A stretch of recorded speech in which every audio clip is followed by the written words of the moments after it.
Rather than play ratings time, following United, Arsenal 2-0 to Tony Pulis's Arsenal. Let's get into it. Andre Onana, a bit of a mixed evening again for him. He did make 5 saves, which kept the scoreline from being worse than it was. He was decent in the aerial challenges, only won a single duel, but he's gone back to the distribution being disappointing. Only 1 of 11 long balls accurate, which dropped his pass accuracy down to 73%. That's a flip from what we've been seeing with him under Amorim so far. I don't know if he could be blamed for either of the goal because he was totally penned in, but I do wonder, can we not organise a little bit better? Can we not try and come and claim or punch? You've got all that extra arm length that you're able to use. Can we not get that in there and make a difference with it? Set pieces have pissed me off with Arsenal, but I feel like we could have done a little bit better, and he could have done a little bit better. So 6 out of 10, I thought, for Onana. Harry Maguire, I'm going to say 6 out of 10. Decent defensive stats, 96% pass accuracy. He was very safe with his passes. He had a couple of switches which were all right. One real nice one in particular, first half, I think it was. But considering he was in there for a lot of people's reasons because of Arsenal's set piece threat, gets nowhere near Timber for the opening goal. That was kind of critical. Looked really uncomfortable dealing with the high press, often resorted to very, very backwards or sideways passes. I know he's just coming back from an injury, but he didn't look comfortable, I don't think, playing in that system last night. Ligt, I'm going to say 7 for Ligt. He was the most involved defender, 65 touches, 6 clearances. Possibly culpable for the second goal, losing the aerial duel in the box. Passing was reliable as it always is, 91% accuracy, but a bit like Maguire, struggled to really progress the ball under the press from Arsenal. Didn't look as commanding as he has been in recent games, possibly because of the opposition, but it was better than Maguire, but it still wasn't great. Mazraoui, 7 again. He can just play anywhere, can't he? He's literally just, where would you want me to fill in? Like, I wouldn't be surprised if he plays up front at some point soon. 85 touches, 91% pass accuracy, contributed both defensively and offensively. He had 9 long balls, 4 accurate, 3 tackles. There was energy, there was intent. Kept Saka quiet, which I think is a big feather in his cap, if you like. He was sound. Yeah, it was the normal sort of Mazraoui composed performance. In midfield, Ugarte, 7.5 out of 10. I think he was probably our best player on the night. Workhorse, 9 out of 16 duels, won 92% of his passes, 3 tackles, 2 interceptions. He really broke up the rhythm of Arsenal's midfield. He was conservative with his passing, but you kind of want that with someone who's going to be charging around and winning the ball back. He didn't really contribute to United's offense, but the defense side of his game, commendable. He obviously couldn't plug the gaps on his own. But again, United's best player, I thought. Bruno, I'm going to say a 5 out of 10. He had 79 touches. He did get 2 key passes, but he lost possession 13 times. And this is the key to his performance for me, and why I probably would have gone with Casemiro in this role instead. He only won 2 of his 9 duels. His passing accuracy was decent. He does keep the ball better. His decision-making, I think, can be better when he plays deeper.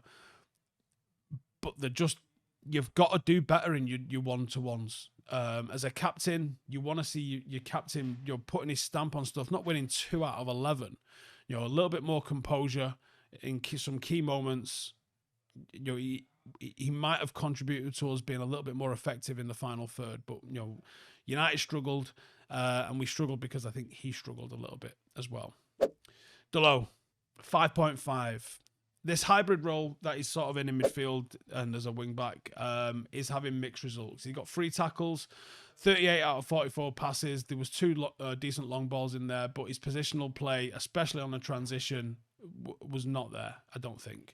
He did show a couple of glimpses of quality, usually on the ball, but there was there was inconsistency with that because he would lose the ball at times that would hurt you, and he's not been able to sort of impose himself on the game to a level that he has done when he's played as a fullback.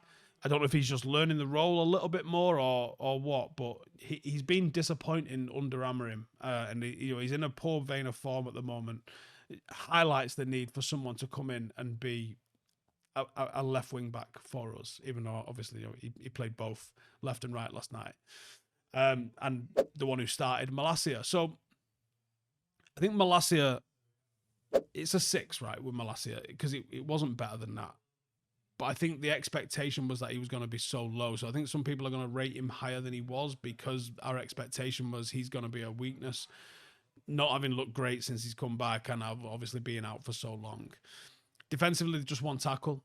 Largely invisible when Arsenal attacked down the wings, but he was marking Saka and keeping him quiet. The stats aren't going to show that because they don't show positioning. But he didn't get involved from a data point of view. He was more of a man-marking job to stop the option, which is still useful.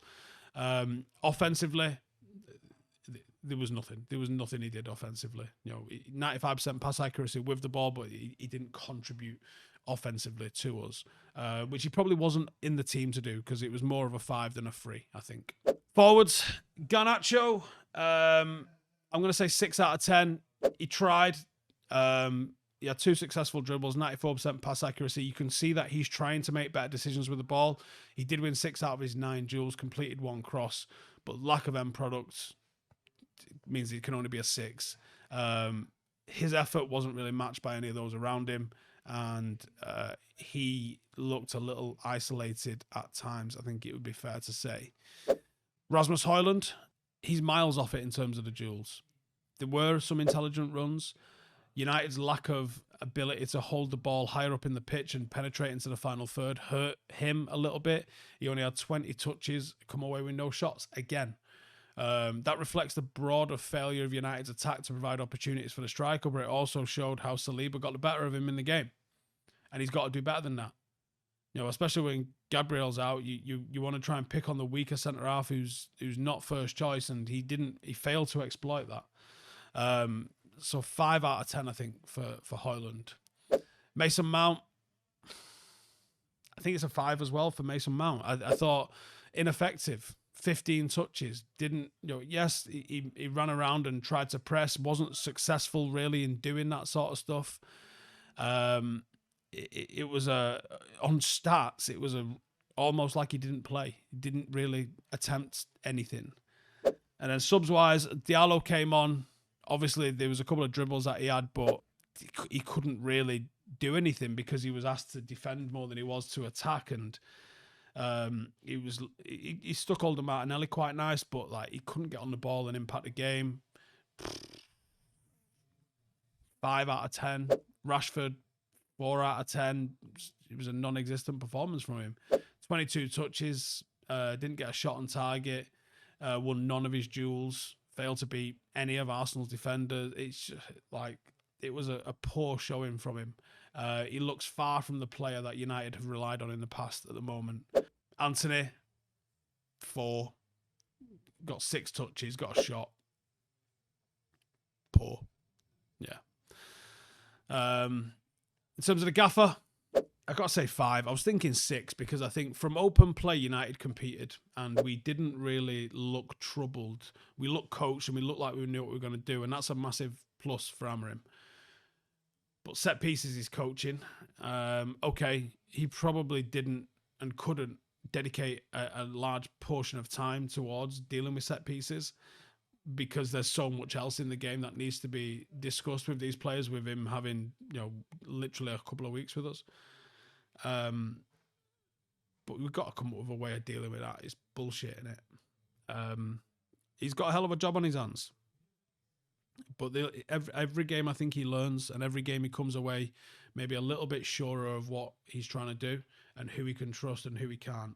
And I think we're going to get there with him as long as we get the recruitment right for him. But that's my thoughts on the game in terms of the player ratings. Let me know if you agree or disagree and what ratings you would have given in the comments below, and I'll catch you in the next one. Laters. Hey, thank you for watching the video. If you are new around these parts, then don't forget to subscribe. My channel is proudly supported by my community on Patreon. If you'd like to get a little bit of extra content, a Discord group, meetups, five-a-side games, weekly podcasts, behind the scenes, and even an occasional bit of transfer news as and when I get it, then for the price of a pint, you can show your appreciation for the content that we make and get some goodies for doing so as well. Check the link in the description or click the button right here. You'll also find all of my socials here too if you want to follow me on any of those platforms. Nice one.